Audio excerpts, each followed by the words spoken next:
Hola, hola, muy buenas tardes. Qué bueno que nos acompañan este miércoles de ajedrez. Es un gusto que estén con nosotros y bueno, se encuentra hoy para darnos una clase muy interesante Iván Niño. Él es el presidente de la Asociación de Ajedrez de la UNAM y también es entrenador en las preparatorias 2 y 8 de la UNAM y próximamente será entrenador de dos prepas más. ¿En qué prepas estarás próximamente, Iván? Hola Astrid, un saludo a todos. Próximamente estaremos ya dando clases en Prepa 7 y en Prepa 9. Entonces, esperando por si alguien alcanza a ver antes, que se vaya preparando para poder ser parte de este nuevo proyecto y esperando ahí cazar algunos talentos desde la prepa. Perfecto, atención, Prepa 7 y Prepa 9 pronto tendrán a Iván como entrenador y bueno, por lo pronto ya está en dos preparatorias, echándole muchas ganas para que participen muchísimos universitarios desde la prepa y pues bueno, hoy con una clase interesantísima. ¿Cuál es el tema, Iván, que nos vas a dar hoy? Hoy vamos a ver peones pasados.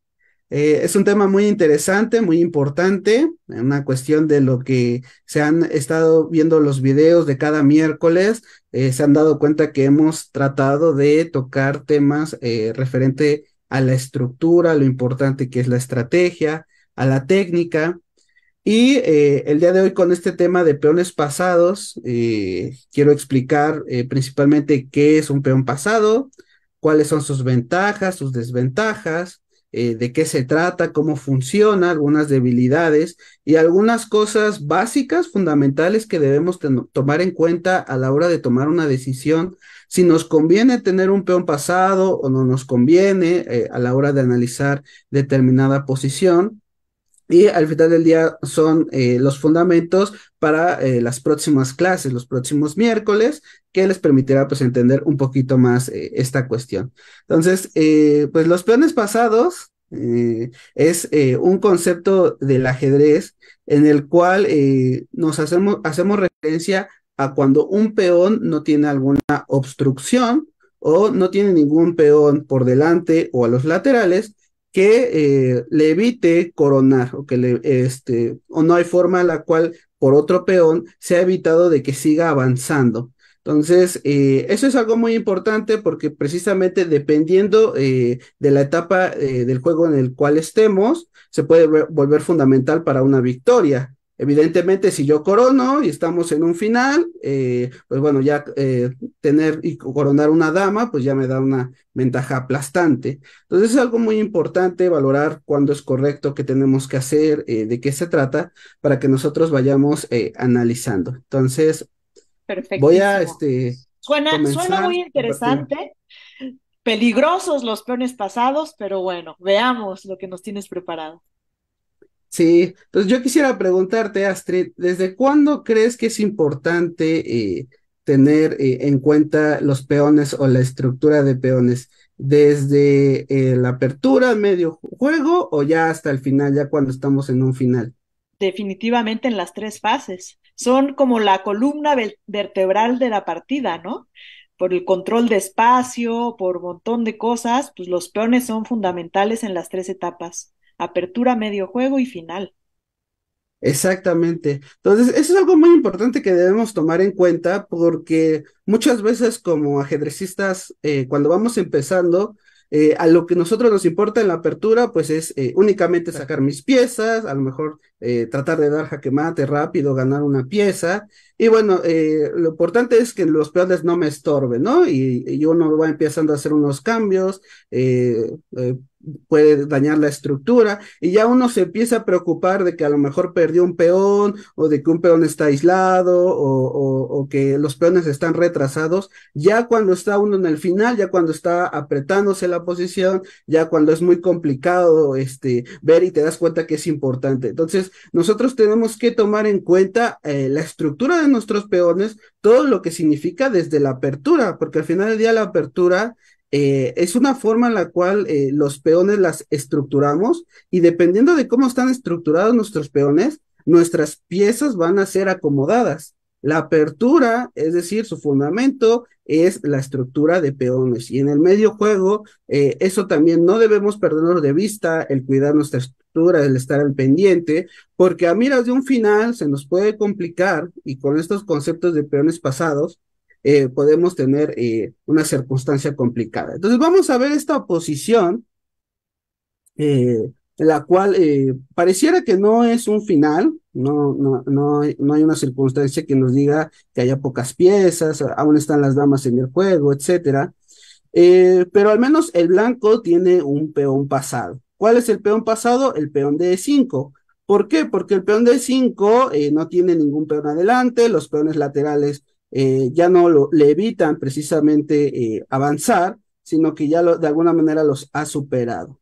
Entonces, aquí debemos tomar en cuenta varios conceptos. El primero, un peón pasado tiene ventajas y desventajas.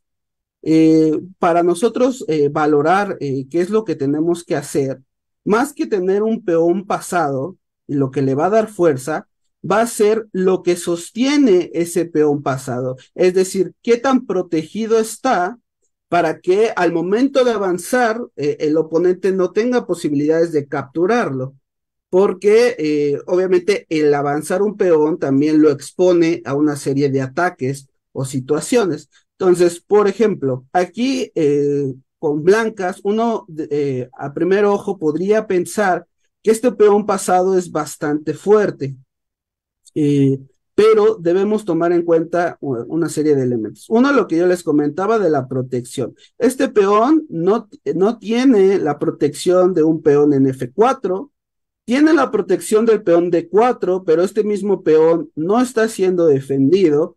Entonces, de primera mano, eso lo vuelve frágil. ¿Por qué? Porque si yo lo alcanzo a avanzar, por ejemplo, a E6 en alguna determinada posición, yo no tengo forma de proteger ese peón con otro peón. Entonces, eso le quita mucha fuerza a los peones pasados. Entonces, sigamos este primer concepto. Lo importante de un peón pasado va a ser que sea defendido por otros peones, que cree una cadena de peones. Mientras la cadena sea más larga, más fuerte es mi peón pasado. De lo contrario, si no tiene forma de ser defendido, debemos tener mucho cuidado a la hora de avanzarlo, tomar una determinada decisión, porque podríamos incluso perder el peón y la posición se nos puede complicar.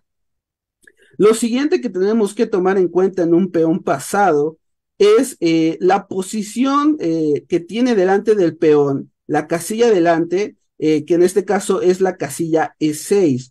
Ahora, la mejor manera de tratar de detener un peón pasado es poner un caballo delante de él para que precisamente al momento de bloquearlo, con el caballo, por ejemplo, en E6, estaríamos atacando o tomando control de las casillas F5 y las casillas D5, que serían como el sostén del peón. Entonces, nosotros tenemos que ver qué tan fácil tiene nuestro oponente la posibilidad de poner un caballo delante de nuestro peón pasado. Si él tiene un caballo a disposición y que rápidamente llega, entonces significa que debemos tomar otras consideraciones antes de tratar de avanzarlo, antes de tomar una decisión importante, porque lo va a poder defender. Entonces, y por supuesto, si mi oponente tiene un peón pasado, pues yo voy a tratar de tomar control de esa casilla y sobre todo si puedo hacerlo con un caballo, la posición va a ser mucho mejor. Entonces, es algo que en primera instancia debemos tomar en cuenta. Y ahora vamos a ver en esta posición. En esta posición va las negras y veamos cómo él juega F4. F4 con la idea precisamente de tratar el ala del rey, tratar de abrir el ala del rey para poder realizar un ataque y además liberando la casilla F5. ¿Por qué? Porque evidentemente el negro tiene dos caballos a disposición que si lo sabe maniobrar va a poder tomar control de esas casillas importantes para nuestro peón. Entonces es algo muy importante que nosotros debamos tomar en cuenta a la hora de analizar. Entonces aquí el blanco juega G por F4 y ojo, aquí el negro juega la jugada G4. G4 sacrificando un peón pero tratando de tomar en cuenta el desarrollo de su posición, no solamente dejarse a un lado o dejarse sorprender por el peón, y nos daremos cuenta que ese peón pasado no es tan fuerte. Ahora, el alfil se retira y el negro trata de ocupar la casilla F5. Eh, eh, Otra vez, ¿por qué trata de controlar esa casilla con el caballo? Porque ahora una de sus ideas es golpear el peón que es el fundamento del peón pasado, el peón de D4. Entonces, tomemos nota, otro elemento importante del peón pasado, si tú eres el oponente, si lo que hace fuerte un peón pasado es lo que lo sostiene, entonces tratemos de minar todo lo que está detrás de él para que el peón pasado no signifique ninguna amenaza para nosotros. Entonces, ese concepto es interesante. El blanco juega dama C3 porque evidentemente no puede permitir que el negro juegue caballo E3 ganando un tiempo sobre la torre. Y aquí debemos empezar a tomar una serie de decisiones. Porque en esta posición el negro juega D por C4. Entonces yo te preguntaría, Astrid, ¿cuál crees que sea el plan de jugar D por C4? ¿Qué está atacando esa torre? Pues abrir la columna y el apoyo del peón pasado. Exactamente. Entonces, el abrir la columna, el tomar en cuenta eso, es, pues yo con mi torre voy a tratar de también controlar esa situación y vemos como el peón de C6 evita precisamente que siga avanzando y llevemos ese control. Entonces, juega dama por C4, jaque, rey H8, y aquí el blanco juega dama C3, Aguas con el doblete. aguas con el doblete, y el negro toma otra decisión y juega H5. Ahora, H5 tiene una serie de ventajas y realmente atiende a un cierto espíritu de ataque. ¿Por qué? Porque ahora la idea del negro es tratar de aguantar precisamente esa avalancha en el centro de peones y apostar por un ataque que permita abrir la columna G y en su momento la columna H para que la dama y la torre permita ese control. Además, es muy importante que tomemos en cuenta la casilla D5, que ha quedado como en un momento de control para el negro, que se está peleando precisamente qué pieza puede ocupar. La situación es que por el momento el blanco tiene su alfil en G2, que toma o está también luchando por eso, pero eh, al momento de que si el alfil llega a desaparecer por un cambio, va a dejar más desprotegido a su rey. Entonces, es algo que debemos observar desde este momento y vemos cómo el blanco no puede aprovechar su peón pasado. Entonces, el blanco juega torre de a D1 para tratar de tomar ese control.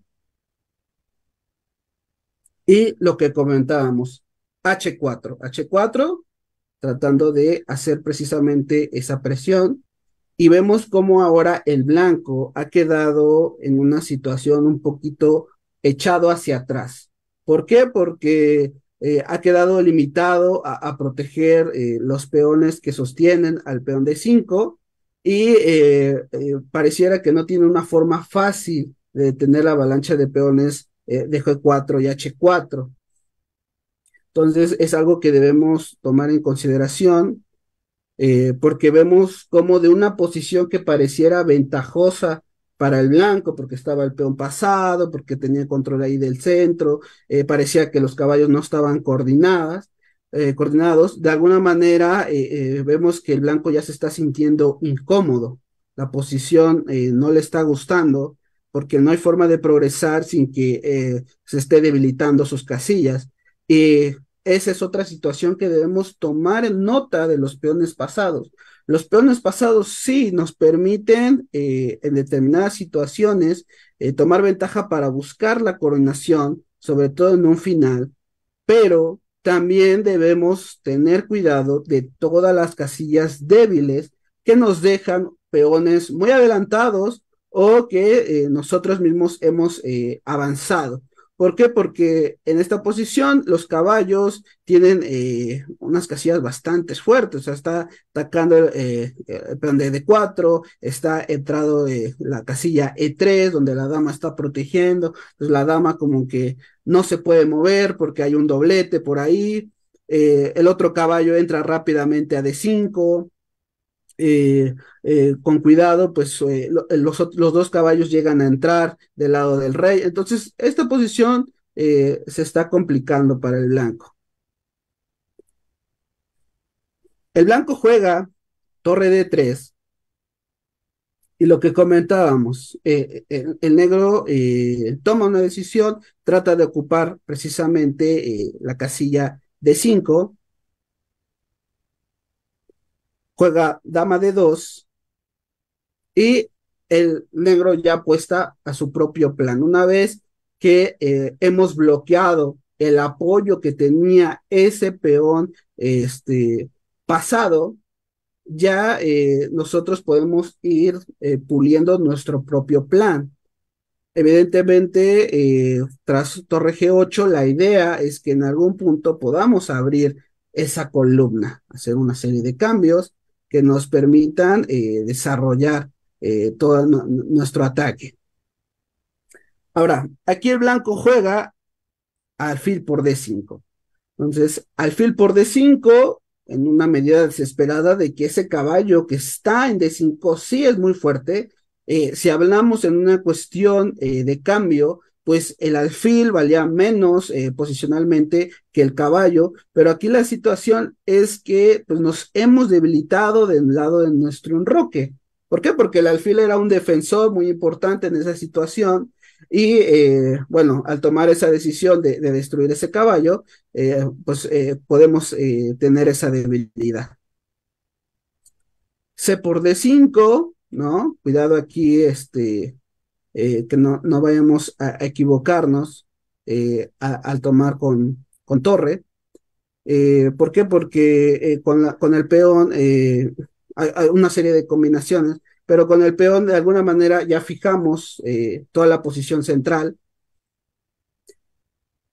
y el blanco trata de quitarse, ¿no? De esa columna, pero bueno, el negro simplemente eh, tras la jugada G3, pues fuerza ahora al blanco a una serie de cambios para abrir la columna G, en su momento la columna H. ¿Por qué? Porque ahora no lo puede ignorar, dado que pues está en la amenaza latente de G2 avanzando. Entonces, tras H por G2, perdón, H por G3, H por G3, y pues bueno, hay una clara situación que es más fácil jugar con negras, ¿no? Y si el blanco se llega, perdón, si el blanco se llega a equivocar, pues bueno, la posición va de mal en peor. Entonces, pues cualquiera, si la pregunta sería, en esta posición, ¿con quién prefieres jugar? ¿Con blancas o con negras? ¿Tú qué pensarías, Astrid? ¿Con quién quieres jugar? ¿Con blancas o con negras? Ah, con negras. Con negras, ¿no? Parece un juego mucho más fácil, más dinámico. Ese peón de G3, que ya es pasado, aunque no tiene sostén, pues ya está cerca del rey, ya nos está complicando la situación, tiene un buen control. Y si comparamos los peones, pues bueno, pareciera que las amenazas no tienen nada que ver, hay un mundo de diferencia en cuanto a eso. Y eso nos lleva precisamente a tomar en consideración todas las cuestiones. Entonces, a manera de repaso, eh, pues nos vayamos con una serie de puntos para meditar, para aprender, para que lo tengamos en cuenta en nuestras partidas. Es uno, debo tener un fuerte sostén, debo tener, sobre todo si es una cadena de peones, es ventaja o es algo bueno para mi peón pasado. Entonces, dos, la fuerza del peón pasado va a ir creciendo mientras más nos acerquemos a un final. ¿Por qué? Porque el material, evidentemente, al ser menor, es más difícil bloquearlo. Digo, aquí el negro todavía tenía dos torres, una dama y dos caballos, que complicaron toda la situación. Entonces, tomemos en cuenta eso. O sea, la fuerza de un peón pasado va a ir aumentando con respecto al final y la debilidad de nuestro peor pasado, la fortaleza, siempre se va a centrar en qué tan fácil nosotros controlemos su sostén y la casilla que tiene delante y con qué pieza es la mejor o por excelencia para bloquear con un caballo. ¿Por qué? Porque no solamente evita el paso hacia adelante, sino que el caballo ataca precisamente las dos casillas que sostiene a un peón pasado, ¿no? Es este movimiento edele, es lo que permite precisamente que sea la mejor pieza para detenerlo. Entonces, sé que fue algo así como muy rápido, muy elemental, pero bueno, ya con los miércoles, y es lo importante de que no se pierdan esta serie de videos que hacemos los miércoles a las 7, es que ustedes vayan construyendo más conocimiento a partir de estos fundamentos, ¿no? Porque hay diferentes tipos de peones pasados, ya sea, por ejemplo, en esta posición donde están todos unidos, o si el peón pasado se encuentra completamente alejado de la serie de peones, o qué hacer en determinadas situaciones donde hay un lado mayoría de material o de peones, cuando no, qué es lo que tengo que realizar. Entonces, es un mundo solamente en este tema, pero lo importante es que nosotros vayamos creciendo y vayamos aprendiendo estos pequeños tips, pequeños elementos para que cuando estén en su partida ustedes puedan reflexionar qué es lo que se tiene que hacer en caso de que tú seas el oponente o qué es lo que tú tienes que hacer si tú tienes el peón pasado. ¿Cómo lo ves, Astrid? Perfectísimo. Pues muy, muy interesante. Muchísimas gracias, Iván. Fíjate que cuando das el tema de peones pasados, lo primero que yo pienso es que son peligrosísimos, ¿no? O sea, ya nadie se interpone en su camino, pero pues recordar lo que acabas de enseñar el día de hoy. No todos los peones pasados son tan peligrosos y muchas veces, si no tienen un sustento detrás, pues más bien son debilidades. Entonces, bueno, creo que ¿qué les pareció? Pónganos en sus comentarios si les pareció interesante, si pensaban lo mismo que yo. El tema yo creí que iban a ser peones pasados arrolladores, que iban a coronar y pues bueno, oh sorpresa, también están los Sí, de... sí, exactamente. De hecho, a mí me gusta empezar precisamente desde la debilidad, ¿no? Porque Okay. tenemos esta intuición de, bueno, ya va a coronar, lo avanzo y ya nadie lo paro, pero cuidado, ¿no? Tengamos estas pequeñas cuestiones en consideración y nos daremos cuenta que eso en realidad potencia a los peones pasados. Sí, sí, sí. Pues bueno, antes de despedirnos, quisiéramos invitar a todos los que nos están viendo, si son de la comunidad universitaria, a los que no son, pues que jueguen mucho ajedrez y que nos sigan aquí en estas transmisiones, y a todos los universitarios, pues que tenemos en puerta ya los Juegos Universitarios de Ajedrez.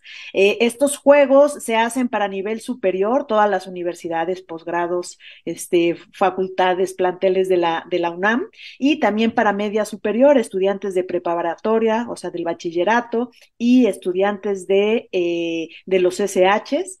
Se hace un torneo clásico a ritmo clásico, que es un poquito más pensado. Se hacen también de blitz y rápidos, media superior y nivel superior, ¿no? Se hacen individuales, se hacen también por equipos, ¿verdad, Iván?